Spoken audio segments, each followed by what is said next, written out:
Oke. Gimana? Tadi itu ada sekitar 16 pertanyaan, walaupun kalau yang spesifik menyangkut pengaduan Bu Fahira itu sekitar 6-7 pertanyaan. Yang pada intinya adalah pihak kepolisian meminta saya menjelaskan yang paling utama adalah pengaduan Bu Fahira itu kan terkait dengan pasal 32 dari Undang-Undang ITE ya. Yang intinya adalah saya dituduh dengan sengaja mengubah, merusak, menambahkan, mengurangi sebuah foto resmi dari Pak Anies Baswedan sehingga dia menyerupai tokoh Joker. Itu pasal yang dituduhkan pada saya, karena menurut pasal tersebut perubahan tersebut mengandung ancaman pidana. Nah, saya menjelaskan bahwa gambar tersebut bukan saya yang membuat, mengubah, merusak, menambahkan. Gambar tersebut hanyalah saya ambil dari sebuah gambar di galeri kamera saya yang bahkan sudah saya hapus sekarang ini, dan saya tidak ketahui siapa yang mengirimkan kepada saya.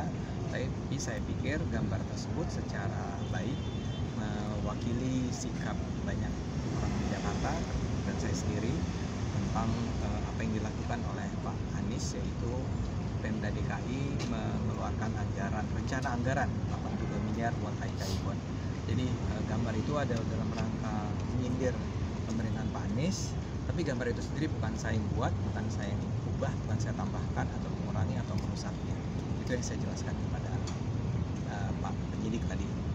Total sekitar 16 tadi ya, sekitar 16, tapi yang menyangkut secara spesifik tentang tuduhannya Bu Fahira itu sekitar 6 atau 7 pertanyaan. Soal penyebarannya melalui akun Facebook apa? Lalu akun Facebook saya itu juga ditanyakan. Saya itu akun Facebook saya sendiri yang menguploadnya, jadi bukan melalui admin ya. Jadi saya sadar bahwa itu saya lakukan, tidak ada perubahan di situ. Saya ditunjukkan gambar foto dari Facebook saya bilang itu benar foto saya. Setelah menjalani pemeriksaan ini, apakah abang masih yakin bahwa tidak ada unsur kesalahan? Boleh komentar? Ya. Jadi kalau dalam pandangan saya, karena tuduhannya adalah mengubah, menambahkan, mengurangi, merusak, ya, karena saya merasa saya tidak melakukan itu, maka saya sih merasa seharusnya saya tidak bersalah dalam hal ini.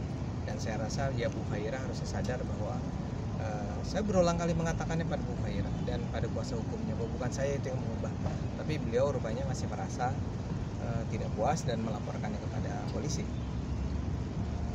Kita tunda aja dulu ya, supaya konsentrasinya adalah satu adalah pada agar orang tidak teralih perhatiannya dari kasus Pak Anies ya, supaya fokus perhatian kita adalah pada rencana anggaran Pak Anies ini nih yang tidak masuk di akal, dan ini kan masih bergulir terus. Kalau sekarang ini ada isu lain dengan Bu Fahira, saya takut ini jadi mengacaukan perhatian kita semua ya. Tapi ini juga penting diketahui bahwa saya datang ke sini dan polisi itu memeriksa saya. Jadi karena Pak Bu Fahira seperti membangun kesan bahwa saya itu seperti tidak tersentuh hukum gitu ya.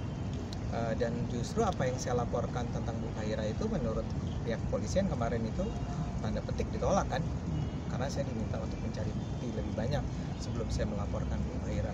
Ini menurut saya bukti juga kepada Bu Fahira polisi bersikap profesional kok ya. Jadi ketika laporan saya buktinya kurang, ternyata saya diminta untuk melengkapinya dengan bukti yang lebih lengkap. Artinya polisi juga tidak diskriminatif. Pada saya pun diperlakukan hal yang sama dengan kasus-kasus hukum lainnya. Berarti untuk saat ini belum ada rencana